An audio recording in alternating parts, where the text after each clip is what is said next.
चल चल गिरे अंगार, जो नहीं होते संत जन, तो जर जा तो संसार। पहले भाई भाई में कितना प्रेम था। जा लुखरिया में 25 साल पहले 10% पक्के मकान है ना, मेरे कच्चे हते, रस्तऊ नए हती, ठीक है क्यों परिचित है ऐसे ही। और आज तो भगवान की कृपा तो सर्व सुख है, सब कछुए। पहले एक मकान में 10-10 भैया लोग बने रहते, पूरा परिवार। अब पहले वाले भाई भाई प्यार न रहे, पहले वाले। और पानी भरने जाते बे कुआ घाट न रहे, और ले आते या करते थे बे बाट न रहे। सब कुछ बदल गया। बारे कलयुग महाराज तारा ने कहा, महाराज मेरे शरीर के ऊपर तुम्हारा अधिकार है, इसलिए हम तुम्हारे साथ में बिकने के लिए तैयार हैं। हरिचंद्र ने कहा कि पत्नी हो तो तारा जैसी हो। अरे पिया मनो भाए सुहागिन बई है, और नजर से उतर जाए या बागिन बई है। पिया मन भाए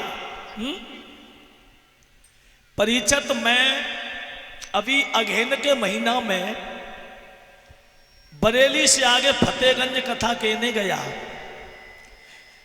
हम इतिहास में ये पढ़ते थे और ये समझते थे कि मां भिखारिन हो सकती है, मां भिखारिन हो सकती है, मां पागल हो सकती है, मां सिर्रिन हो सकती है, पर मां कभी अभागिन नहीं हो सकती है। बेटा 100 गालियां दे मां को, फिर भी मां अपने मुंह से बच्चे के लिए गलत शब्द नहीं बोलती। अरे मेरा ही तो है, अरे आज गाली दे रहा है, कल मेरे ही ढिगा आवी हो, ये मेरो है। मां को बेटा लाख गाली दे और उस समय कही तू मत जाइए, घरे मत आइए, नहर में गिर पड़ियो, वो ही बच्चा 1 घंटा घरे ने आवे तो इतने बिते पूछे मैं और रिंकुआ खाऊंगे देखो क्या मां की ममता।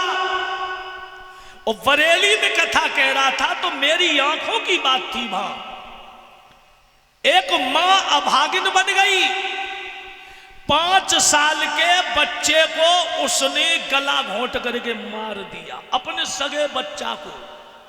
अब वो मार कैसे दिया कि वो काऊ फोन पे औरतें लगी, बच्चा कुछ मांग रहा था, उसे गुस्सा आया, फोन पे लगी रही, उसने गला घोंट दिया दीवाल से, अपने बच्चे को मार दिया। ऐसी नारी को नरक में भी जगह नहीं है। एक मेरठ में उस लड़की ने अपने पति के 15 टुकड़े करके पति को ड्रम में लगा दिया। पहले मां सोचती थी कि मेरा बच्चा घर से गांव में बहू बेटा रहेंगे तो सुरक्षित रहेंगे। अब मां सोच रही है कुछ कि बहू से बेटा सुरक्षित कैसे रहे। क्या हो रहा है कलयुग महाराज। और मैं गद्दी से बता रहा हूं, 18-19 में कोरोना आया, संसार में हाहाकार मची थी। और यही पुराण और भागवत बता रही है कि कलिक अवतार संबल में होने वाला है, कलिक अवतार संबल में होने वाला है।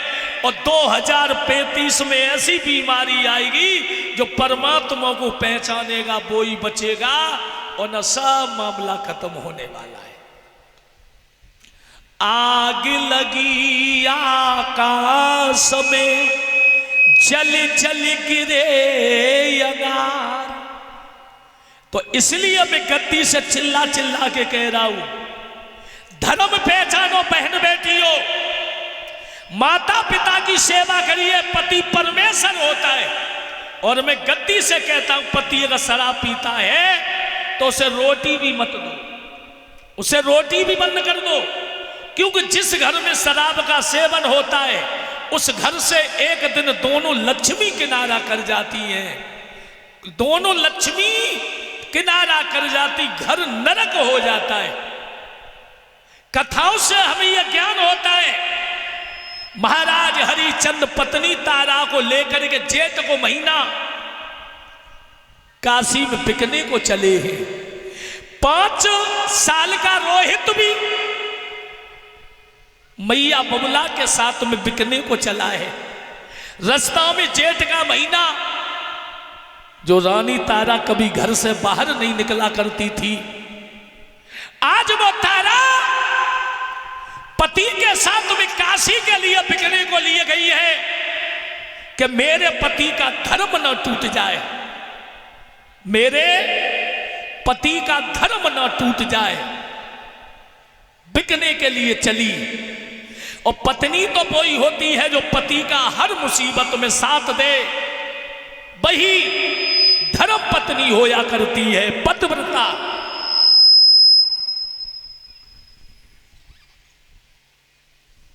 अब चलते चलते रोहित को प्यास लगी, विश्वामित्र पानी लेकर के आए।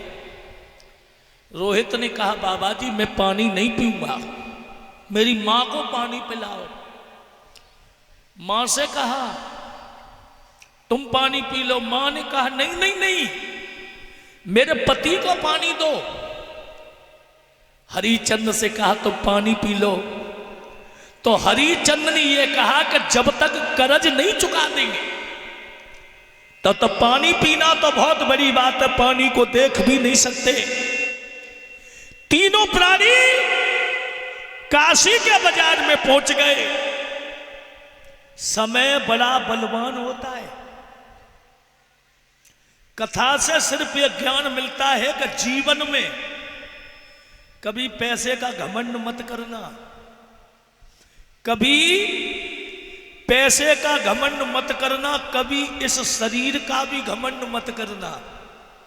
आजकल लड़का मैंने देखे, कौन से, एक बिलाद जीन्स नीचे तो ऊपर बज रही है और कमर पे तो परिछत रुकवे की जगह है ही ना है, सूख सूख के इतने है रहे सिर पर।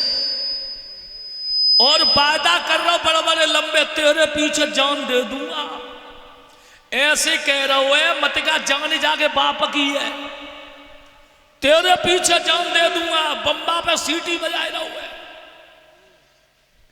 धर्म धरनी में समाए गयो रे। इसलिए शरीर का और माया का घमंड मत करना।